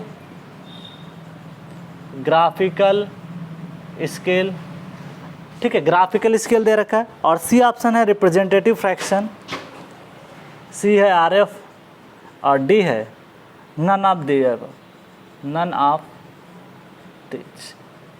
चल इसके बारे में बात कर लेते हैं। चलो आ जाते हैं, इस क्वेश्चन को सॉल्व करते हैं, ठीक है। चल तो यहाँ पे सबसे स्मॉलेस्ट डिवीज़न इसका पूछा ना, किसका, एक मिनट, ये क्वेश्चन कौन सा नंबर का क्वेश्चन था? हाँ चल, तो यहाँ पे इसने जो बात की है दैट इज़ वर्नियर के बारे में बात की है, ठीक है। तो यहाँ पे क्या कह रहा है, दैट इज़ स्मॉलेस्ट डिवीज़न, अच्छे से सुनिएगा, if the smallest division of a vernier is longer than, ध्यान से सुनिएगा, जो सबसे छोटा से छोटा खाना होगा, डिवीज़न होगा वर्नियर का, जैसे सपोज दैट 2 स्केल हम बात कर ले रहे हैं, देखो ये नीचे मेन स्केल है, ऊपर वर्नियर बना दे रहे हैं, ठीक। फिर क्या कह रहा है, if the smallest division of a vernier, ये ऊपर वाला वर्नियर है, ठीक है, स्मॉलेस्ट, यहाँ पे इसके 2 खाने बना रहे, एक खाना ये मैंने बना दिया और एक खाना ये बना दिया, ऐसे बहुत सारे खाने। तो smallest division of vernier is longer than the smallest division of its primary scale, मतलब मेन स्केल से ज़्यादा है। तो ऊपर का जो आपका ये है ना स्केल, यही तो लिस्ट काउंट बताता है आपको। तो ये तो आपके नीचे वाली जो थी वो मेन स्केल थी, ये वाली, और जो वर्नियर है उसमें एक खाना बड़ा है थोड़ा, ये वर्नियर का स्केल है ऊपर वाला, तो ये वैल्यू आपकी ज़्यादा है। This is the V is more, this is, ठीक, सॉरी, ये आपका एस होता है, और एस माइनस वी का जो डिफरेंस होता है वही तो लिस्ट काउंट होता है। तो यहाँ पे आपने क्या पढ़ा था, जब आपका वर्नियर का बड़ा हो जाता है तो इसको हम लोग बोलते हैं रेट्रोग्रेड। क्या बोलते हैं? रेट्रोग्रेड। तो यहाँ पे हमने पढ़ा था n into V equal to n+1 into something करके, ये आई थी डिफिनीसन, ठीक है। तो यहाँ से लिस्ट काउंट वगैरह भी हम लोग निकाल लेते थे, v equal to n+1 upon s upon इस करके। यहाँ से लिस्ट काउंट आएगा v माइनस एस कर दोगे, v की वैल्यू फिर पुटअप कर दोगे तो आपका लिस्ट काउंट निकल के आएगा s/n निकल के आता था। तो और जब आपका डायरेक्ट वर्नियर होता है उसमें आपका v जो होता है, जो vernier is smaller than the हो जाता है, मेन स्केल हो जाता है, ठीक है। तो वहाँ पे भी मैंने आपको बताया था। तो इस तरीके से आपको ध्यान रखना है। तो रेट्रोग्रेड में आपका ये चीज़ निकल के आ जाती है। तो आपको ध्यान रखना है कि मेन स्केल अगर आपका बड़ा रहता है तो डायरेक्ट वर्नियर है, और मतलब मेन स्केल का जो डिवीज़न होता है वो बड़ा होता है तो वो आपका डायरेक्ट है, अच्छा है। उसके बाद में अगर आपका वर्नियर का डिवीज़न बड़ा हो जाता है तो वो आपका रेट्रोग्रेड हो जाता है। क्या होता है? रेट्रोग्रेड, मतलब पीछे। रेट्रो का मतलब होता है बैकवर्ड, ठीक है। तो इस चीज़ को ध्यान रखिएगा। तो this is the correct answer is the D. Double vernier जिसके सेंटर पे 0 हो, आसपास में आपने इंक्रीजिंग डिक्रीजिंग जो भी रीडिंग होगी वो होगी। तो इस तरीके से मैंने पढ़े थे। एक पढ़ा था एक्सटेंडेड वर्नियर भी पढ़ा था, ठीक है, तो उसको छोड़ो। 9th की बात करते हैं। हाइड्रोग्राफिक सर्वे वो सर्वे होता है जो हम लोग वाटर बॉडीज़ के पास होते हैं। अब देखो, कैनाल को वाटर बॉडी मत मान लेना। यहाँ पे इस ऑप्शन में अगर आपका देखिए, अगर आपका लार्ज वाटर बॉडीज ना होता तो हम कैनाल सिस्टम मान सकते थे, लेकिन यहाँ पे लार्ज वाटर बॉडीज दिया हुआ है तो इसको आप ज़्यादा अप्रोप्रिएट मानोगे, ज़्यादा इसको प्रायिकता दोगे। तो लार्ज वाटर बॉडीज आपका हो जाएगा, जैसे आपकी रिवर हो गई या आपका ओशियन होगा, इसके आसपास का जो सर्वे होगा, दिस इज कॉल्ड आपका हाइड्रोग्राफिक। फिर है कलर मूवमेंट। ये कलर से तो मतलब कलर चेंज हो रहा है उसकी बात करें तो ये कोई सर्वे नहीं होता, खाली कंफ्यूज करने के लिए। नेक्स्ट है what is the difference between the sum of interior angles of plane triangle and spherical triangle. इसको बोला जाता है स्फेरिकल एक्सेस बोला जाता है। क्या बोला जाता है? Spherical excess. तो मैंने आपको समझाया भी था, that is alpha plus beta plus gamma minus 180 degree equal to जो डिफरेंस निकल के आता था 1 second. This is called spherical excess. Spherical excess, excess, ठीक है, एक्सेस। तो ये अधिकता निकल के आती थी कितने सेकंड की? 1 सेकंड की। अब पढ़ लो अच्छे से पढ़ाया भी था। तो is the correct answer is the C is the correct answer, ठीक है। रेडियन में आंसर नहीं होता, डिग्री में भी नहीं होता, इसका करेक्ट आंसर निकल के आता है सेकंड में। बहुत ही कम वैल्यू निकल के आती है, तो करेक्ट आंसर हो जाएगा सी इज द करेक्ट आंसर। तो आपका 1 सेकेंड हो जाएगा। ये सब सारी चीज़ें आपके सिलेबस में नहीं थी, लेकिन फिर भी जो है ना क्वेश्चन आए हुए क्लास में है तो इसलिए करा दिया था। विच of the following is the largest scale. Largest scale जिसके डिनोमिनेटर में सबसे कम हो वो लार्जेस्ट स्केल हो जाएगी। सबके देखिए यहाँ पे 500, यहाँ पे 1000 है, यहाँ पे 2500, यहाँ पे 50,000। सबसे कम किस में? इसमें। तो सबसे आपकी सॉरी स्मॉलेस्ट पूछा है ना, सॉरी लार्जेस्ट पूछा है, तो लार्जेस्ट ये हो जाएगी। अगर स्मॉलेस्ट पूछता है तो 1/50,000 हो जाती। तो जिसके हर में सबसे ज़्यादा वैल्यू होगी, इसकी जो स्केल होती है वो सबसे छोटी होती है, और जिसके हर में सबसे कम वैल्यू होगी उसका आपका जो स्केल निकल के आता है आपका बड़ा निकल के आता है। अब ये कैसे होता है, मैंने आपको बहुत एग्जाम्पल दे दिए, जैसे हम किसी भी चीज़ को दर्शाते हैं उसी हिसाब से। इंडियन मैप उठा लेना, ज्योग्राफी में देख लेना, छोटी छोटी आपको चीज़ें मिल जाएंगी एक मैप के ऊपर, सारी दर्शाई जाती है ना। उतने बड़े मैप में आपको घर का नक्शा बनवाना होगा तो आपका नक्शा उसमें बड़ा आएगा, उसका स्केल आपका थोड़ा बड़ा रहता है। नेक्स्ट आ जाओ, which of the following statement is correct for estimating the correct area. अब करेक्ट एरिया का फार्मूला पहले लिखो। This is correct area equal to measured area divide by SF का स्क्वायर, या SF बोल दो, श्रिंकेज फैक्टर बोल दो, श्रिंकेज रेशियो बोल दो, फ्रैक्शन बोल दो, कुछ भी बोल दो, ठीक है। तो inversely proportional to square of F कुछ भी मान लो, कोई दिक्कत नहीं, श्रंक फैक्टर मान लो, कोई दिक्कत नहीं। अब देख लो करेक्ट एरिया किसके प्रोपोर्शनल आ रहा है? 1/SF के स्क्वायर आ रहा है। तो जिसमें इन्वर्सली प्रोपोर्शनल हो और स्क्वायर भी हो, it is inversely proportional to square of this, तो D is the correct answer हो जाएगा। तो ऐसा क्वेश्चन एग्जाम में अगर आते हैं तो आप बहुत ही आसानी से निकाल के आ सकते हो, बट आपको अच्छा पढ़ा होना चाहिए, क्लास में अच्छा डिस्कशन हुआ होना चाहिए, फिर आप कर ले जाओगे। फिर आता है विच one of the upper limit. अब देखो वही क्वेश्चन फिर से आया, 2000 पहले 7 में आया, फिर 2013 में पूछा है। अब यहाँ पे देखो ऐसे ऑप्शन ही नहीं है, तो आपको ऑप्शन के हिसाब से काम करना पड़ेगा। तो 250, देखिए ये हो नहीं सकते, ये हो नहीं सकते। हाँ, अगर ऑप्शन में 195.5 होता तो मैं उसको लगाता, लेकिन ऑप्शन में है ही नहीं, तो अपर लिमिट इस हिसाब से आपको 250 या 260 लगा सकते हो। तो 250-60 अगर ऑप्शन में है तो आप उसको भी चूज़ कर सकते हो। क्लियर? चल, तो मैंने बताया था सिचुएशन के अकॉर्डिंग आपको काम करना, जैसा ऑप्शन वैसा काम। अगर 195 होता तो मैं उसको लगाता, अगर नहीं है तो 250 लगाऊंगा। Which of the following scale of the map is not affected by due to shrinkage. मैंने आपको बहुत सारी स्केल, इंजीनियरिंग स्केल फ़र्क पड़ता है, जैसे मान लिया कि आपकी ड्राइंग शीट श्रंक कर गई तो स्केल भी श्रंक कर जाती है। बट ग्राफिकल में सबसे बड़ा फ़ायदा ये होता है कि ग्राफिकल में हम स्केल को जिस हिसाब से आपका स्केल होगा उसी हिसाब से आपका श्रिंकेज भी होगा सीट का, तो उस हिसाब से वो मैनेज कर लेता है। जितना आपकी मान लिया सीट, ड्राइंग सीट की जो आपका मैप होगा, प्लान होगा, वो श्रिंक करेगा, और जो स्केल आपने उसी प्लान के आसपास में आप ग्राफिकल भी रिप्रेजेंट करते हो तो वो ग्राफिकल स्केल भी श्रंक हो जाएगी। तो उसी रेशियो में ग्राफिकल के स्केल के ऊपर कोई फर्क नहीं पड़ता है। तो इधर B is the correct answer, तो बी को आप इसको करेक्ट आंसर मान लोगे। ठीक, अच्छा, आप इसको अच्छे से नोट डाउन करें, फिर आगे बढ़ते हैं।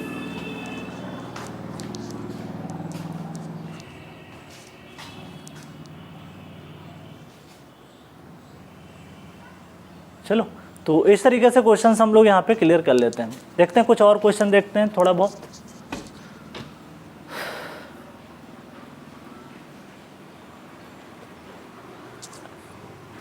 अब मैं रफ कर रहा हूँ इसको, देखते हैं एक दो और क्वेश्चन हो सकते हैं तो करा देता हूँ।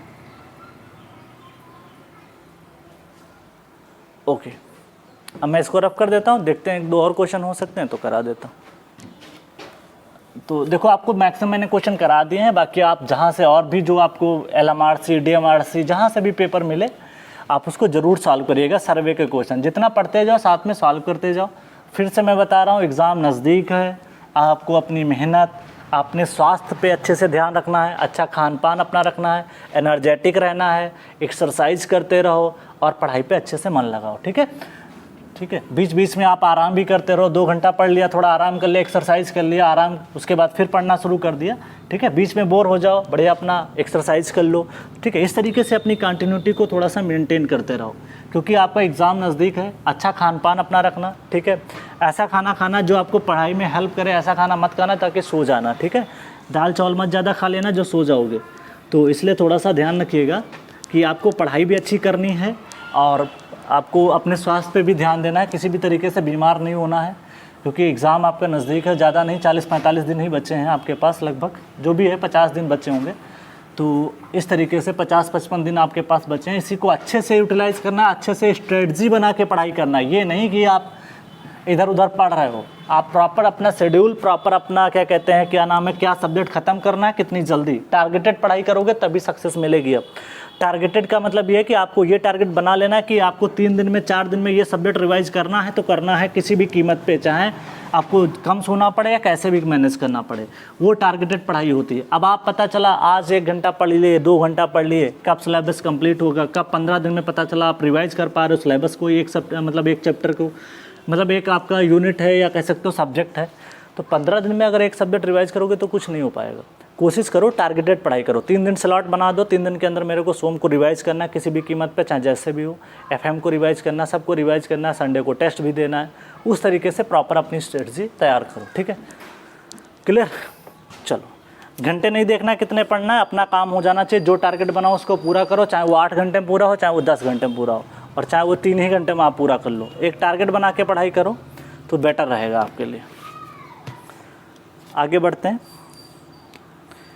14 नंबर क्वेश्चन हो गया ना, चलो आगे बात कर लेते हैं। तो एक बार मैंने आपको बात किया था ना कि स्केल ऑफ कॉर्ड क्या होता है। स्केल ऑफ कॉर्ड वो कॉर्ड होता है, एंगल से स्केल ऑफ कॉर्ड होता है, it is use to measure a construct angles with the protractor is not available. जब हमारे पास प्रोटेक्टर अवेलेबल नहीं होता है तब हम लोग जो है ना यूज़ करते हैं इसका कॉर्ड स्केल का। It measure the angle by compressing the angle subtended by the chord. तो जब हम लोग ना कर्व पढ़ेंगे ना, कर्व में वहाँ पे आता है, तो वहाँ पे कर्व में हम लोग एक बार यूज़ कर लेंगे। Next question, question number 15 number question है जो कि 2017 में पूछा गया और पूछा जा सकता है फिर से। Determine the number of divisions, determine the number of division, determine the number of divisions required, number of divisions required on the Vernier scale, on the Vernier scale, if it is combined with if it is combined with if it is combined with the main scale of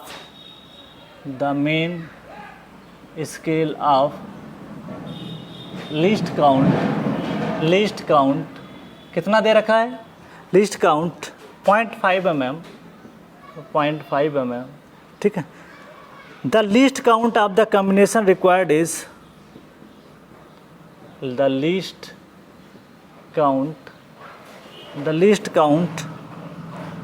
of the combination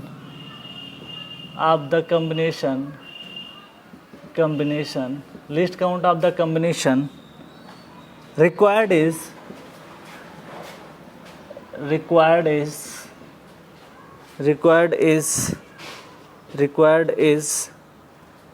0.05 mm। ये list count आपको required है 0.05 mm, ठीक है। चल okay. For the direct vernier, किसका है, for the direct vernier,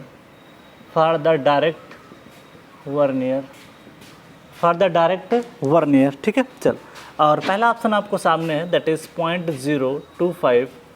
उसके बाद में है बी ऑप्शन है 0.1, और सी ऑप्शन आपके सामने है, दैट इज़ 1। डी ऑप्शन आपके सी ऑप्शन आपका 1 है, और डी का ऑप्शन आपका 10 है, ठीक है। ये सारी का वैल्यू आपको दे रखी है। चलो आगे बढ़ते हैं।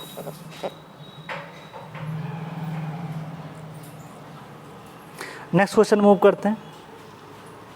अगला पूछा principle of surveying. Principle of surveying तो आपको फिर से पता है कौन सा ऐसा होता है, फ्रॉम पार्ट टू होल करते हैं, नहीं होल टू पार्ट करते हैं, तो ये भी आपका कर जाओगे। नेक्स्ट पूछा the maximum error for the drawing should not be greater then. ये पूछा है कि आपकी जो एरर होनी चाहिए ड्राइंग के ऊपर वो कितनी होनी चाहिए, वो मैक्सिमम आपकी 0.25 होती है। गुड ड्राफ्टमैन अगर है तो उसका जो एरर मैक्सिमम जा सकता है, तो इसको भी लिख देता हूँ। ये मैंने क्लास में डिस्कस नहीं किया, फिर भी पढ़ा देता हूँ। द मैक्सिमम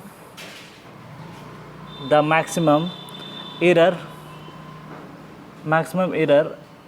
mm में बताना है। On the drawing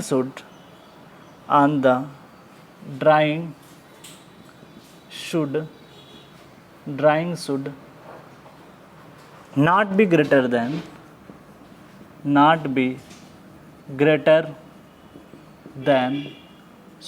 greater than A है, that is 0.01, B है 0.025, C है 0.25, D है 0.1, ठीक है। इस तरीके से कहानी सारी दे रखी है। चलो अगला क्वेश्चन मेंशन करता हूँ। एक और क्वेश्चन पूछा है कि the vernier scale in which 10 divisions of the vernier scale is equal to, that is 9 division of the main scale. तो ये भी कर सकते हो, इसको भी कर सकते हैं। चलो अगला क्वेश्चन देखते हैं और क्या है, दैट इज़ कुछ और, बहुत काफ़ी क्वेश्चन पूछे गए हैं।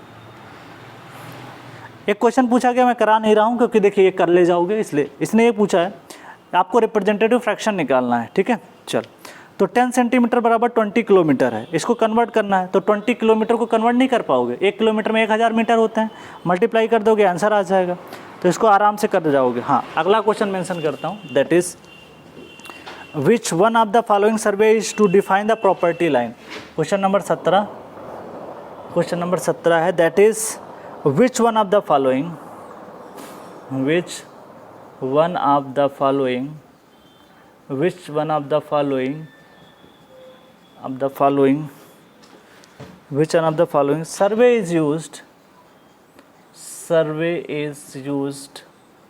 survey is used to define the property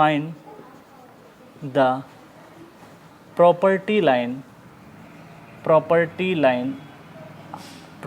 पहला है सिटी सर्वे। क्या ये सिटी सर्वे हो सकता है? सिटी सर्वे। बी है आपके सामने, that is cadastral survey, that is cadastral survey, ठीक है। Land survey,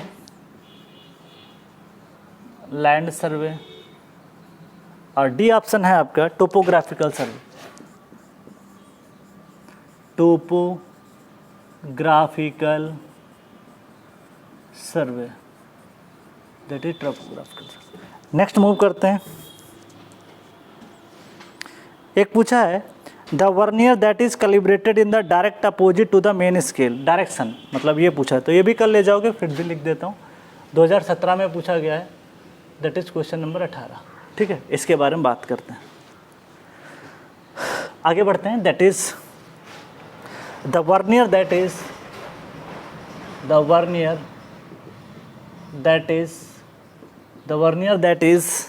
calibrated in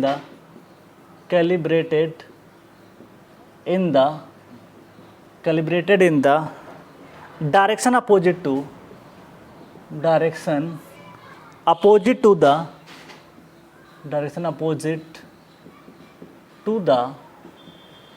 the main scale is called, ये तो पढ़ा ही चुका हूँ, डायरेक्ट वर्नियर। ये तो होता नहीं है, डायरेक्ट वर्नियर में सेम होता है डायरेक्ट वर्नियर। बी ऑप्शन आपको दे रखा है, that is double vernier. Double में तो 2 होते हैं। सी ऑप्शन की अगर बात करूं, दैट इज एक्सटेंडेड वर्नियर।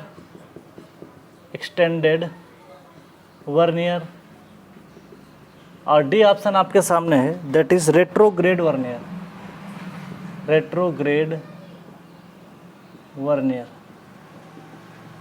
ठीक है, चल रेट्रोग्रेड वर्नियर की बात करते हैं। चलो नेक्स्ट बढ़ते हैं। एक और क्वेश्चन आया हुआ है, उसको भी मैं करा देता हूँ। दैट इज़, ये क्वेश्चन पूछा गया है, that is related with the, ये 2 बार क्वेश्चन पूछा गया है कि स्पेरिकल ट्रायंगल का जो एंगल है वो कितना होना चाहिए। तो दैट इज़ क्वेश्चन नंबर 19 है, 2017 में पूछा गया है। In geodetic survey the sum of angles of a spherical triangle not be greater than, तो ये तो पढ़ ही चुके होंगे मेरी क्लास में। In geodetic survey sum of angles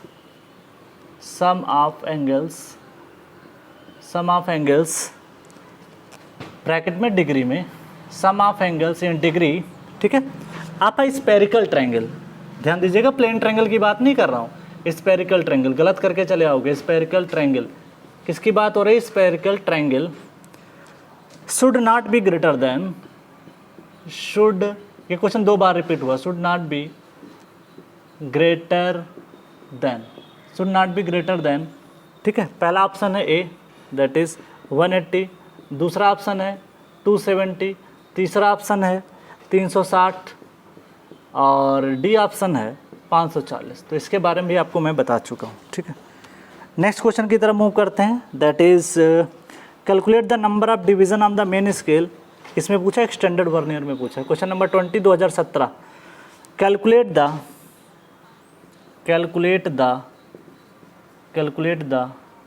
number of divisions of the main scale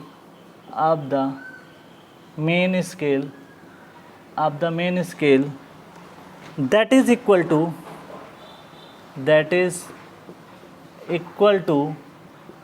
is equal to the 8 division of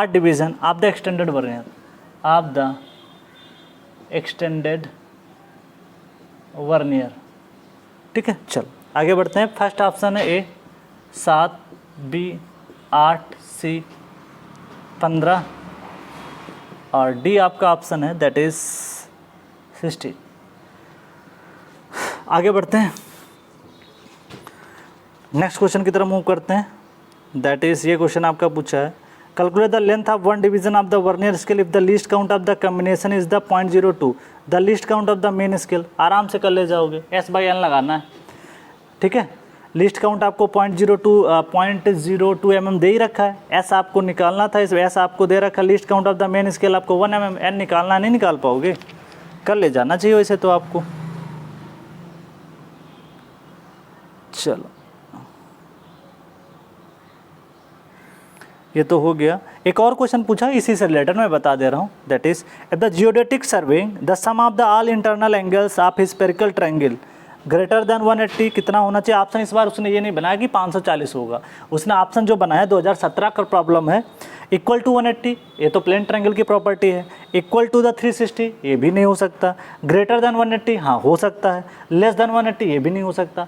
तो greater than आपका 180 होता है, अब जाता कहाँ तक है 540 तक जाता है, तो इस बात की जानकारी मैंने आपको बता दी, ठीक है। तो ये क्वेश्चन मैं नहीं लगवा रहा हूँ, कोई मतलब नहीं है, ठीक है। नेक्स्ट क्वेश्चन की बात कर लेता हूँ, दैट इज़ रिलेटेड विथ, हाँ एक और क्वेश्चन ले लेते हैं, 21 पूरा कर लेते हैं। दैट इज़ ये टाइप का क्वेश्चन लिखा तो नहीं, एक बार मैंने देख लेता हूँ,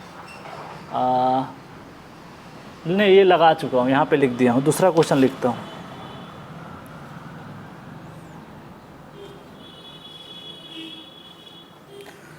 चलो आगे बढ़ते हैं, एक और क्वेश्चन लिख लेते हैं, लास्ट क्वेश्चन आज की क्लास का 21।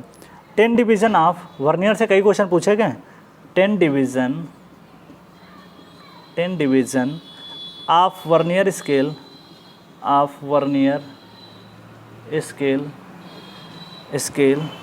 are equal to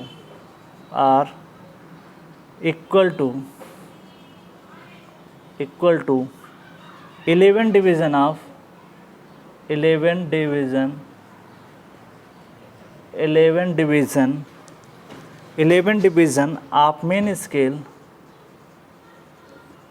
main scale, ठीक है। जो 10 डिवीज़न वर्नियर पे हैं वो बराबर हैं किसके, 11 division of the main scale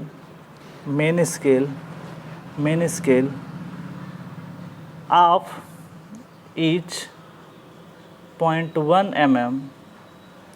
mm, ठीक है। What is the least count of the vernier,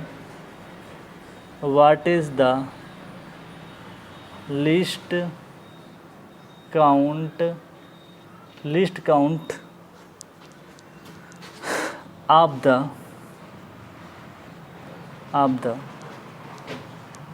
vernier scale, ये पूछा आपसे।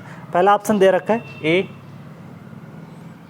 0.009, ठीक है, और B आपसे बोला है B is that is B 0.01, C option आपके सामने है दैट इज़ 0.1, और D ऑप्शन आपके सामने है दैट इज़ 1.1। चलो आगे बढ़ते हैं, ठीक है। अच्छे से एक बार देख लो फिर आगे बढ़ते हैं क्वेश्चन को कर।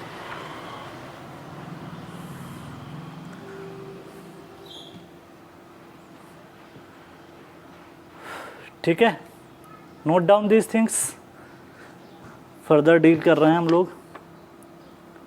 सारे क्वेश्चन हो गए।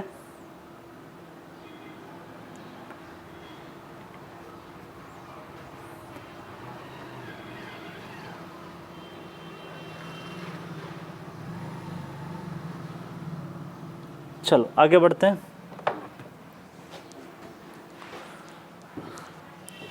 क्वेश्चन लगाते हैं। यहाँ पे क्वेश्चन में क्या कह रहा है, the determine the number of division required on the vernier scale if it is combined with the main scale of least count 0.5। Main scale का लीस्ट काउंट 0.5 mm है, और जो least count of the combination है ये आपका actual में जो दोनों का कंबाइंड करके निकालते हो ना, दिस इज लीस्ट काउंट आपका 0.05 m। इसका वैल्यू होता है S/n के बराबर लिखते हो, क्लियर है। चलो और आपको क्या बता रखा है, दैट इज़ 0.05, उसका डिवीज़न नहीं दिया है क्या, एक मिनट क्वेश्चन देख लेते हैं। इसका डिवीज़न आपको मेंशन नहीं किया है क्या, वर्नियर के बारे में तो बता ही दिया है। ये क्वेश्चन नंबर आपका आएगा दैट इज़, हाँ 0.5 तो आपको दे ही रखा है, ठीक है। एस की वैल्यू आपको तो बता ही रखा है, लीस्ट काउंट आप वर्नियर बता दिया है, ठीक। तो ये इसने आपको बता दिया है 0.5 ही है, ठीक है, सही है। तो यहाँ पे ध्यान से सुनिएगा, बड़ी इंपॉर्टेंट बात है कि आपको जो निकालना है फॉर द डायरेक्ट वर्नियर के लिए निकालना है, ठीक है। तो determine the number of division required on the vernier, कहाँ पे पूछा है, वर्नियर पे, मतलब आपको एन की वैल्यू पूछा है, एस की वैल्यू क्या रखोगे। अब अच्छे से पढ़ो, if it is combined with the main scale of least count. देखिए मेन स्केल का जो छोटे से छोटा डिवीज़न है ना, उसको हम लोग एस बोलते हैं, ठीक है। जो छोटा सा छोटा डिवीज़न होता है मेन स्केल के ऊपर, उसको एस बोला जाता है, जिसकी वैल्यू आपको बता दी है। वो लैंग्वेज घुमा सकता है, आपको डायरेक्ट नहीं देगा, लेकिन उसकी सबसे जो छोटी वैल्यू है वो आपके एस की वैल्यू इसने दे रखा है, दैट इज़ 0.5 mm। अब आपको कुछ नहीं करना, least count is equal to that is S की वैल्यू आपके पास 0.5 है और दैट इज एन की वैल्यू आपको निकालना है, एन निकालना है, तो N is equal to 0.5 least count से डिवाइड कर दिया दैट इज 0.05। दोनों यूनिट सेम है, ये भी सेम है, ये तो कैंसिल आउट हो जाएगा, 2 जीरो ऊपर जाएंगे तो दैट इज 0.5 डिवाइड बाई 0.5 लिख दो इंटू 10⁻⁻1 कर दो, ये कैंसिल हो जाएगा, ये ऊपर चला जाएगा दैट इज 10। ठीक, तो D is the correct answer. तो नंबर ऑफ डिवीजन आपके निकल के आ गए 10, ये वर्नियर पे रहेंगे। क्लियर है? तो नेक्स्ट बात करते हैं, the maximum error on the drawing should not be greater then mm में। तो ये आपकी जो है मैक्सिमम एरर आपकी 0.25 से, ये रिमेंबर करना पड़ेगा आपको, इसका कोई लॉजिक नहीं होता है, ये सब पॉइंट की पॉइंट्स होते हैं जिनको आपको एग्जाम में ध्यान रखना है। तो 0.2 mm अगर आपका एक अच्छा ड्राइंग मतलब आप एक अच्छा ड्राफ्टिंग सीट मतलब ड्राफ्टिंग से करते हो सर्वे, तो एक अच्छा सर्वेयर अगर है तो जो ड्राइंग सीट पे प्लॉट करता है तो उसमें कम से कम एरर है तो मैक्सिमम मतलब अलाउ कर सकते हो 0.25 mm तक का। ठीक है, तो ये बात आपको ध्यान रखनी है, इससे ज़्यादा नहीं होना चाहिए। Which of the following survey is use to define the property line. देखिए प्रॉपर्टी लाइन डिफाइन करने के लिए आप सर्वे करते थे, कैडेस्ट्रल सर्वे करते हैं, तो B is the correct answer. ठीक है, सिटी सर्वे में जैसे आपको सीवर लाइन है, पाइप लाइन है, पानी की व्यवस्था करनी है तो sewer line.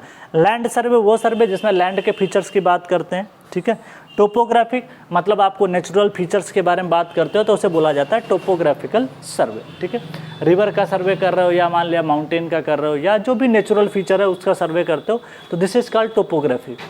Vernier that is calibrated in the direction opposite to the main scale.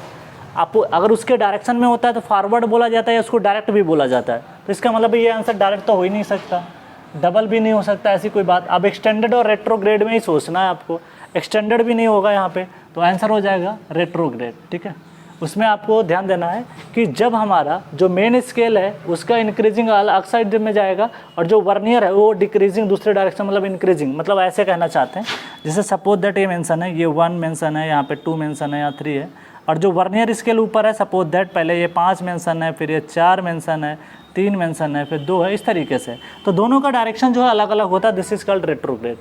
तो ये निकल के आ जाता है। नेक्स्ट बात निकल के आती है कि जो जियोडेटिक सर्वे है, सम ऑफ द ट्रायंगल्स जो आपके निकल के आते हैं, sum of the degree of angles मतलब सम ऑफ एंगल्स, ध्यान रखिएगा यहाँ पे बात कर रहा है स्पेरिकल। अगर आपसे प्लेन ट्रायंगल बोलता है तो 180 सही होता, लेकिन आपका एंगल जो है उसने स्पेरिकल बोला है, ट्रायंगल बोला है, तो वहाँ पे एंगल जो आपका है वो 540 से ज़्यादा नहीं होना चाहिए। मैंने आपको ये भी बताया था कि 180 जो भी एंगल है ये लाई करता है alpha plus beta plus gamma, ये लाई करता है आपका दैट इज़ 540 के बीच लाई करता है। किसके बीच में होना चाहिए? 540। मैंने बना के भी दिखाया था, ये कैसे बना था, एक ऐसे बना था, एक ऐसे बना था। तो ये एंगल आपके आया था टेंजेंट खींचने पे, ये अल्फ़ा, ये बीटा, ये गामा, इनका समेशन की बात करता है। ठीक है, तो ध्यान रखिएगा वो 540 से कम होता है, तो आपका should not be greater then के हिसाब से लगाओगे तो करेक्ट आंसर इतना हो जाएगा। ठीक है, चलो calculate the number of division of the main scale that is equal to 8 division of the extended vernier पूछा है। तो एक्सटेंडेड देखिए, calculate the number of division of the main scale, किसका पूछा है? मेन स्केल का पूछा है, that is equal to the 8 division of the extended vernier. जो एक्सटेंडेड वर्नियर है उसके बराबर है, तो इसका फार्मूला हो जाएगा दैट इज 2n-1।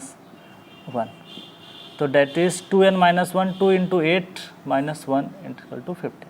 तो 15 डिवीजन के बराबर आपका निकल के आ जाता है। क्लियर? आगे बढ़ते हैं, दैट इज़ ये तो बात हो गई। फिर आगे बात करते हैं, तो 2n- आपका बराबर हो जाएगा calculate the number of division of the main scale that is equal to, ध्यान से सुनिएगा, calculate the number of division of the main scale, किसका पूछा है? मेन स्केल का, that is equal to the 8 division of the extended vernier. वो किसके बराबर है? 8 डिवीजन ऑफ एक्सटेंडेड वर्नियर के बराबर है। तो एक्सटेंडेड वर्नियर में फार्मूला लगता है 2n-1 के बराबर होता है। तो यहाँ पे निकल के आपका आ जाएगा 15 इज द करेक्ट आंसर। बड़ा अच्छा क्वेश्चन था। फिर नेक्स्ट क्वेश्चन पे आते हैं, 10 डिवीजन ऑफ वर्नियर स्केल। जो 10 डिवीजन है कहाँ पे? वर्नियर स्केल पे, are equal to 11 division on the main scale. ठीक है, हैज़ अ 0.1 mm, जो भी इसका लिस्ट काउंट है वो निकल के आ जाता है। ठीक है, इसने लिस्ट काउंट दिया है क्या? एक मिनट इसको मेंशन कर लेते हैं।